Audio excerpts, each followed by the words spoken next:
사랑하는 엄마, 아빠가 바로 상담 드릴 예정입니다. 콜센터 상담사와 연결할 때 이런 종류의 안내 멘트 들어본 적 있으시죠? 폭언에 시달리는 상담사를 보호하기 위한 조치 중에 하나인데요.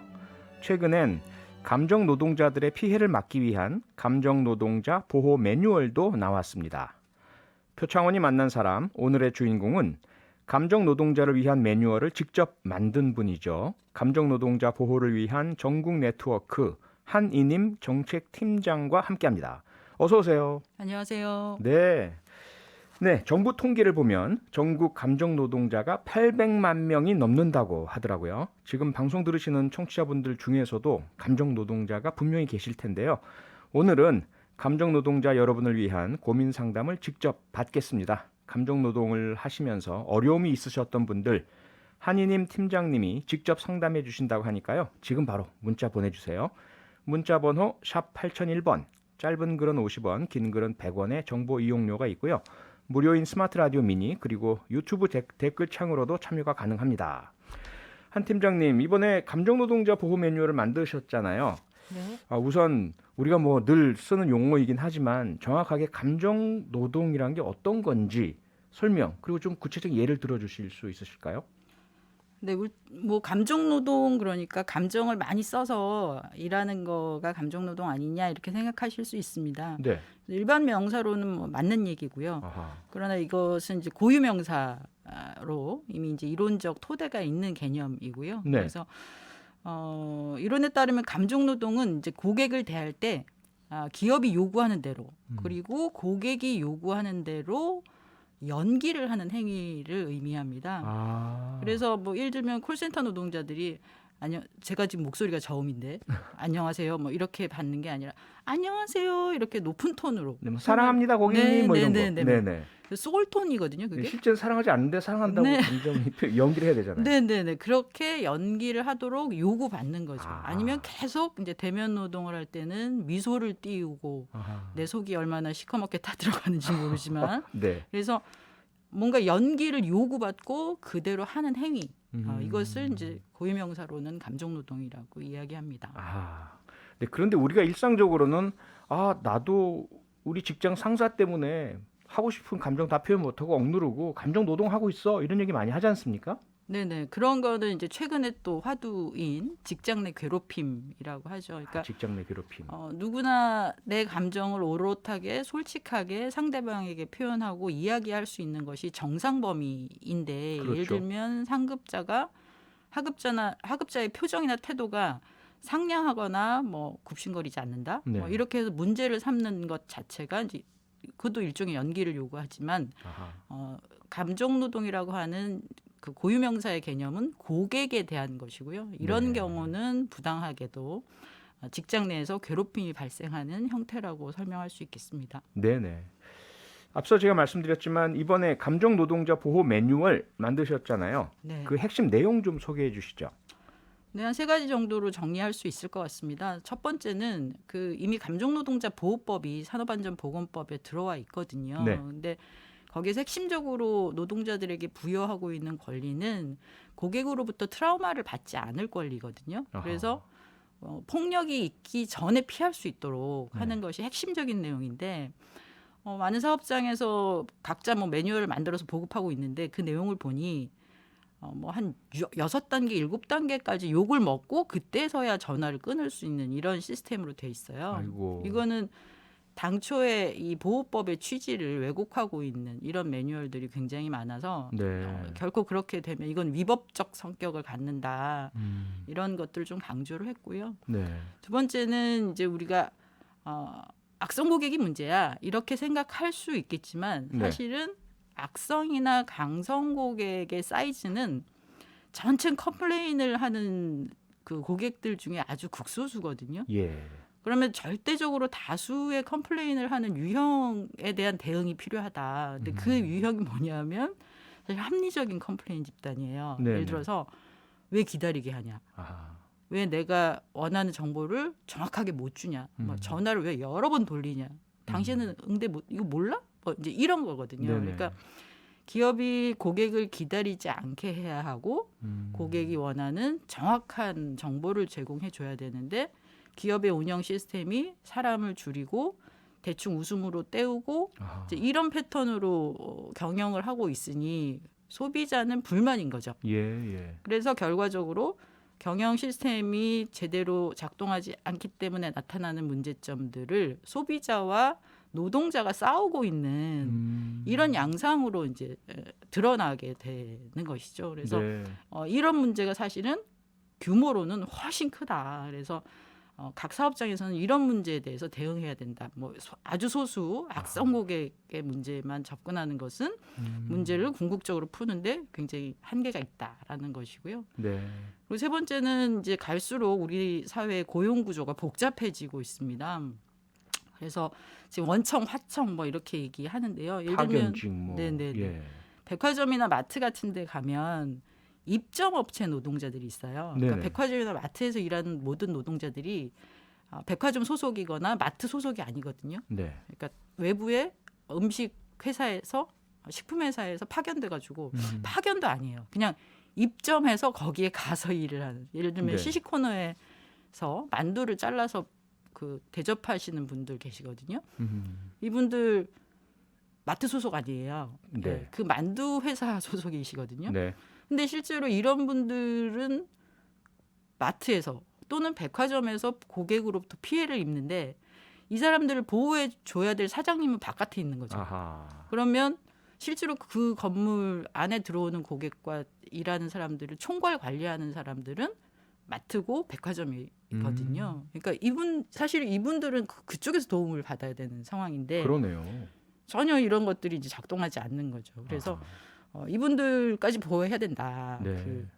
그 건물이나 혹은 매장을 갖고 있는 주체에서 이분들을 보호해야 실제로 이분들이 감정노동으로부터 안전해질 수 있다라는 내용을 좀 강조하고 있습니다. 네. 제가 코너 시작하면서 청취자 여러분들께 직접 한희님 팀장님께서 상담해 주신다라고 말씀을 드렸더니 사례가 들어왔네요. 8806님께서 문자 보내주셨는데요. 정수기 필터 교체하는데요. 제가 잘못도 안 했는데 방문 일정 컨택하는 시간에 고객에게 전화로 욕을 들었어요. 이런 분 어떻게 해야 되죠? 이거 회사가 보듬어야죠. 아하. 예, 우리 회사를 위해서 일하는 우리 노동자가 네. 고객한테 아무 이유 없이 설사 이유가 있더라도 폭언은 폭력이잖아요. 그럼요. 이건 단순 폭력입니다. 그래서 예. 회사가 나서서 이건 고발 조치해야 된다고 봅니다. 회사 고발 네, 조치를 뭐- 해야 한다. 네, 그렇죠. 네, 이분이 어떻게 한다고 되는 게 아니잖아요. 그렇죠? 그렇죠. 그러면 서로가 막 싸우는 그러니까요. 이런 양상이 발생하니까 아하.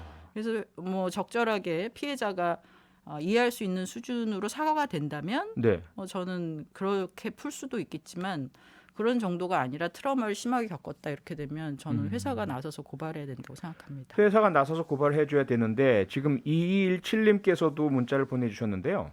감정 노동자 매뉴얼이 있어도 고객이나 회사 눈치가 보이고 재개 피해가 오지 않을까 걱정돼서 매뉴얼대로 못하는 경우가 많습니다. 그냥 참으신다는 거잖아요. 그렇죠. 그런 분들이 상당수가 있을 거라고 예상이 되고요. 네. 그런데 피해를 입으시면 현행법에 따라서 회사가 또 처벌을 받을 수 있어요. 네. 그래서 회사는 이런 보호를 요구하는 노동자에게 인사장이 불이익을 주면 절대 안 되게 되어 있거든요. 예. 그래서 자신 있게 나는 보호받을 권리가 있다라는 사실을 인식하시고 회사에 요구하시는 게 또 회사에서 매뉴얼도 만들어 놨으니까 네. 지키라는 거 아니겠습니까? 예. 그래서 너무 소극적으로 대응하시지 않기를 바랍니다. 네.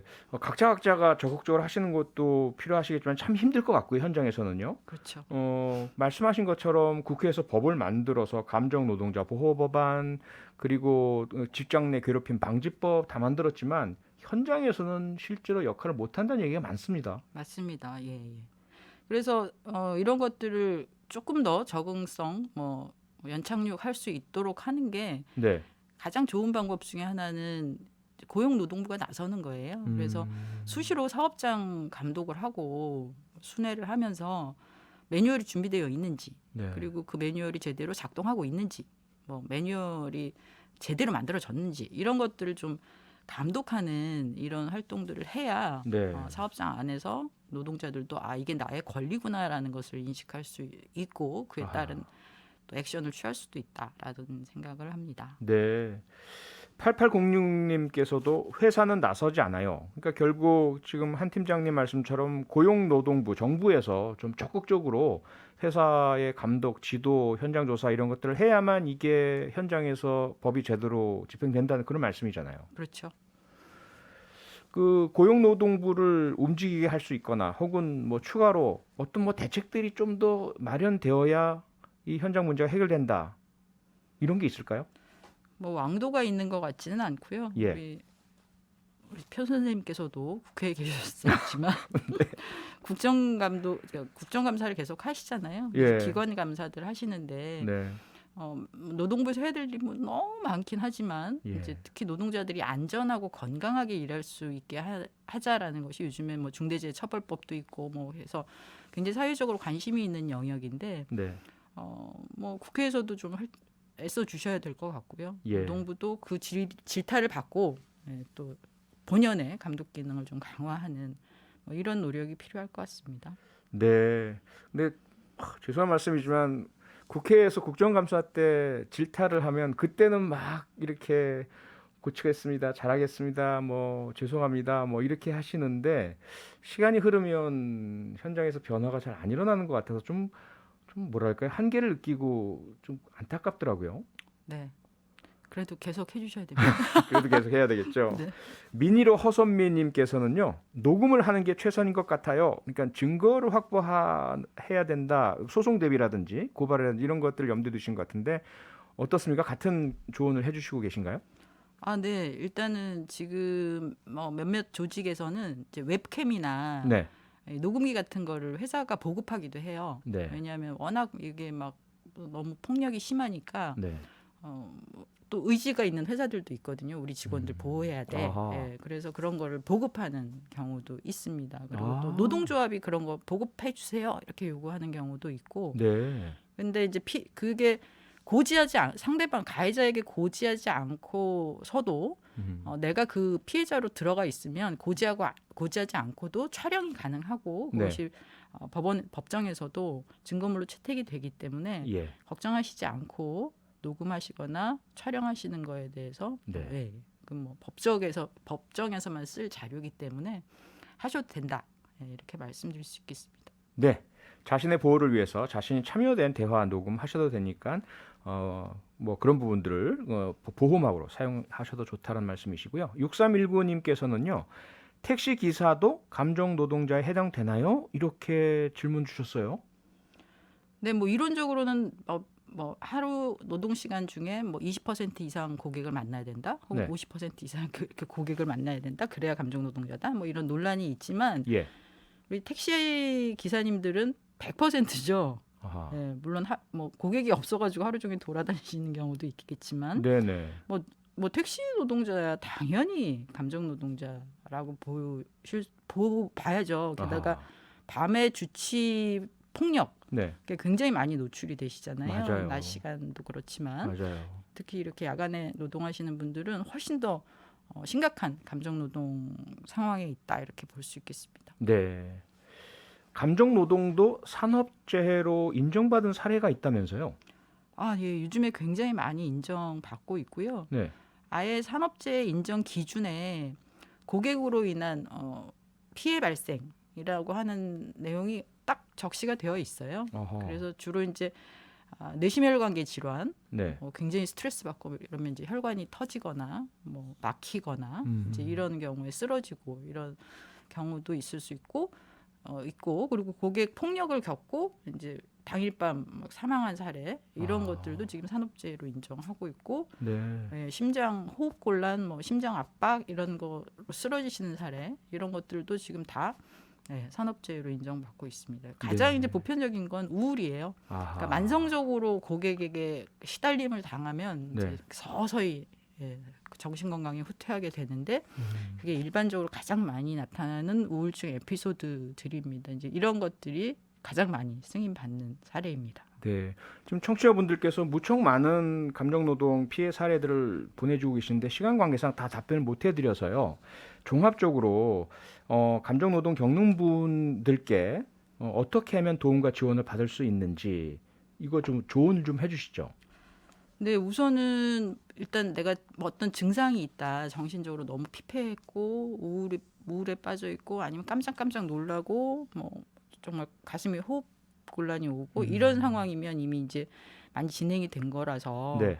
빨리 케어를 받으시는 게 필요한데 난 네. 눈치도 보이고 돈도 없다. 뭐 이럴 수도 있잖아요. 예. 그래서 그러시다면 이제 서울시에서 또 운영하고 있는 그 센터들이 있고 네.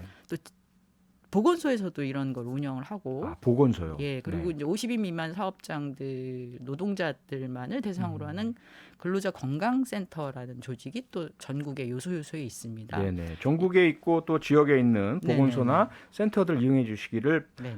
부탁드리고요. 오늘 말씀은 여기까지 들어야 되겠습니다. 네. 고맙습니다. 고맙습니다. 네, 표창원이 만난 사람 오늘은 감정 노동자 보호를 위한 전국 네트워크 한이님 정책팀장과 함께했습니다. 평일 저녁 6시 5분에 여러분을 찾아갑니다. MBC 라디오 표창원의 뉴스 하이킥.